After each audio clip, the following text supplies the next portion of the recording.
So I had to push through to watch this episode. It aired on, well, I guess Wednesday, Thursday. Today's Tuesday. And it took so long because A, the holiday, and B, I watched it and I had to force myself to watch it again to try to capture some things maybe I didn't see the first time that were kind of worth discussing. Because what I don't want to do is just come here every week and just shit on the show, because there are some elements of it that are good, that are really testaments to the Sex and the City that we all love. But a lot of it is problematic, kind of like the stuff that we hear everybody talking about. So I'm trying to give a very balanced review and just acknowledge the things that are good. So let me start with the positive. Miranda and her law professor. I like where their friendship is going. It feels like it's becoming genuine. That conversation that they had at lunch or dinner about the struggles with infertility and everything, and it was just a very real conversation. This whole concept of can you have it all, and Miranda giving her both sides of it, knowing that as a career woman, her life could have looked completely different had she not had Brady.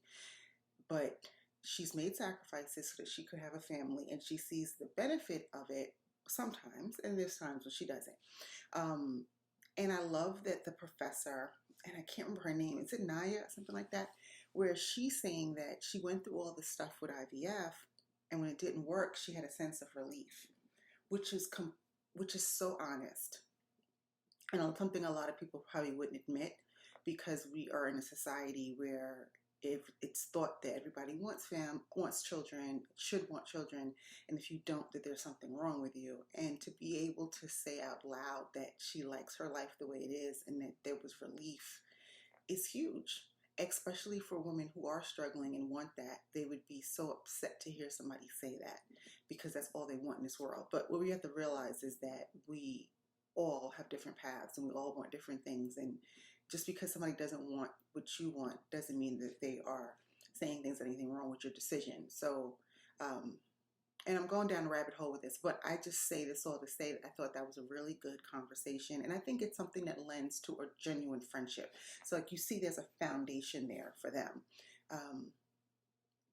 which is different to me than Charlotte's friendship or this effort she's making to become friends with, no, it's Nicole Ari Parker. I can't remember her character's name either. And I'm going into the negative now. The whole, we have to have this party where we have some black people and we're representing everything, and Carrie's for the fashion and Miranda's for the politics, and Stanford and Anthony are here because they're gay. Like this, trying to check all the boxes is what everybody's hating about this show right now. And maybe Charlotte doing this is also a way of highlighting what's wrong with society right now. This thing where everybody feels like there needs to be representation at the table, literally and figuratively, for every group. And I get it. As a woman and as a woman of color, I get the need for the representation, but it also seems so forced. And I think that's what everybody hates about this reboot. And what Charlotte was doing was just, shining a magnifying glass on why this is so cringy, and this whole sitting in bed with her husband and looking for people. Like, you found somebody in your building who was black, who you haven't spoken to in 2 years, just for the sake of having a black person at the table. Like, it's just not a good look. Yeah, I was very disappointed. However, at the same time, this is Charlotte. This is who she's always been. She's over the top with everything. If you think back to the original series, when she wanted to marry Trey, she was above and beyond, doing all these things to try to get him to see her as a wife and to do all these things to get married. And she did, and it didn't work. And we saw all these things that she did to become a Jew, to get with Harry. And we saw all the lengths that she went through to get pregnant and to adopt a baby. So Charlotte is intense. So anything she gets herself involved with, she goes full throttle. Hold on one second. Sorry about that. I got interrupted and I thought I paused it and I stopped it, so I had to start all over again. Anyway, so Charlotte, yeah, so everything she does is just always over the top. So this is her. And now her cause or her project is becoming friends with this woman. And in doing that, she feels that she needs to know a lot about Black culture, that she needs to um, make folks believe that she, is down with the people or whatever. I don't know. So this is just her doing all those things and being like, intense with it. Okay. So, but that dinner party, I mean, she turned around nicely when she knew all that stuff about the art, but the coming and the introducing herself to the woman who she thought was somebody else was just such a rookie move, and so it was just a classic thing that Black people have seen all the time when you get mistaken for another Black person. Um, so I guess maybe it was just comic relief because it's something a lot of people of color can identify with. You meet somebody and they don't know because they kind of think we all look alike. So it was a laughable moment, but cringy. Um, what else?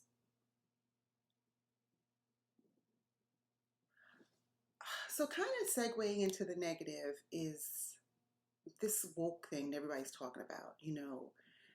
Miranda and her son, we saw her son having sex in the house, which was like, ugh. And then they start off this episode where his girlfriend spent the night, comes downstairs, she's calling Miranda by her first name. She's going in the pantry.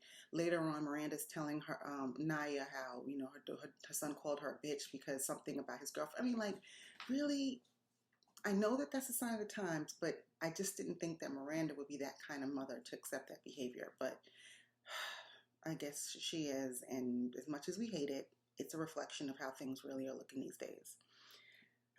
Carrie. So I have to say, her dealing with Big Steph is, it's going to take some time, and we're seeing all of this. And when she brought the realtor over and the woman had to depersonalize it and stage it, which obviously they need to do. I mean, it's a beautiful apartment, but everything she said is correct, that it's has a very particular taste, and that's not going to appeal to everybody.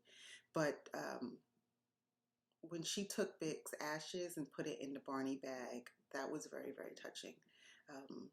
It was just a really, really touching moment, and I felt sad. My heart broke for her all over again. And now this is another friendship here. So we see there's a theme here. So, Miranda has her new friendship with her law professor.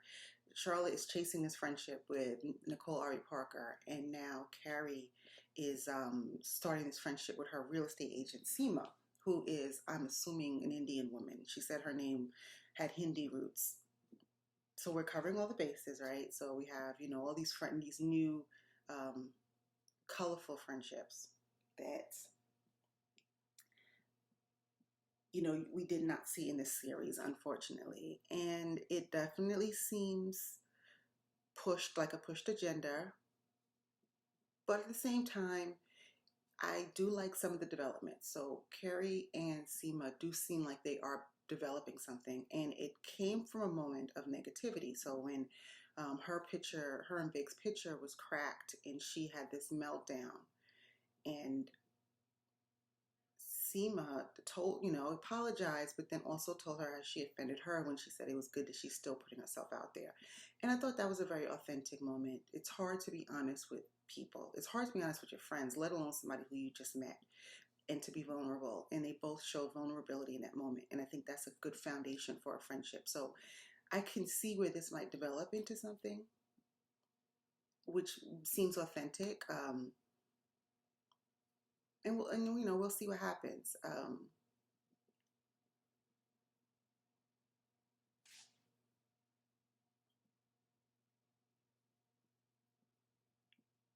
But let's talk about Carrie's fashions a little bit. That tutu with the J. Crew sweater and the sequin purse. I mean, again, I said it last time.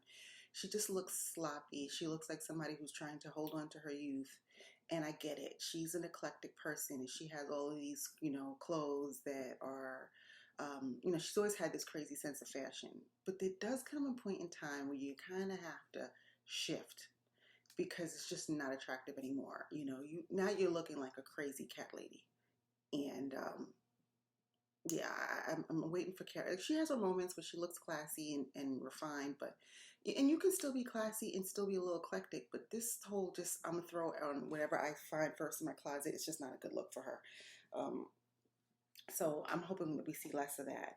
What else happened? Oh, Stanford. So the character, the actor who plays Stanford has died in real life, and so I guess this is around the time that he did pass. So they had to write him off the show, and I'm glad they didn't make him die because this would have been really heavy with Big's death as well. So we see that he apparently has moved to Japan to go manage a new artist, and he also told Anthony he wants a divorce. I think they could have come up with a better way to write him out, but I guess it is what it is. And so rest in peace to the actor. He was great. One other thing I did not like was the podcast scene, which I just can't take. I don't like the main chick. I don't like all these people that Carrie is working with now. Again, it just seems like this would not be her venue right now. She's an author. It just doesn't seem like it's a good fit with where she would be in her career at this point. But hey, it is what it is. The girl in the wheelchair who was coming on to her because was getting on her case about her social media and her engagement and stuff, and she was making all these faux pas because it was obvious that she forgot that Carrie had just had a loss. But the girl in the wheelchair, we have the Asian guy, we have the Latina gay woman. It's just like every representation in the world is just being jammed into one episode, into one show, and it's just too much. Sprinkle a little bit of it here and there, but or use it when it makes sense, like the relationship between Miranda and her professor. That makes sense. It seems organic, but all this other stuff is it's just too much, and I think that's where they're losing people. And so I'm going to continue to watch and I'm going to continue to review it just because I am a loyal Sex and the City fan. And it does have some high moments that I do enjoy watching, but I'm not looking for it the way I used to. I mean, there was a point in time when Sunday night came and I was glued to the television. Whatever I was doing, I had to stop and drop and go watch Sex and the City. And I wanted to watch it in real time. I didn't want to watch it repeat.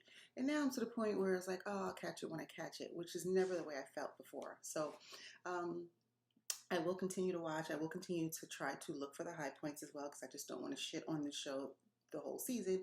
That's just simply too easy and it's not fair to it. But I have to say, this is really not rating well. I mean, I'm giving this like a C minus. And like I said, if this was a new show that just dropped, I would have stopped watching it already. But let me know what you think. We've had some really good conversations in the comments and just want to know more about, those of you who are still watching. I know a lot of you have dropped off. I think it's just a good conversation to have week from week. So happy holidays and I'll talk to you next week.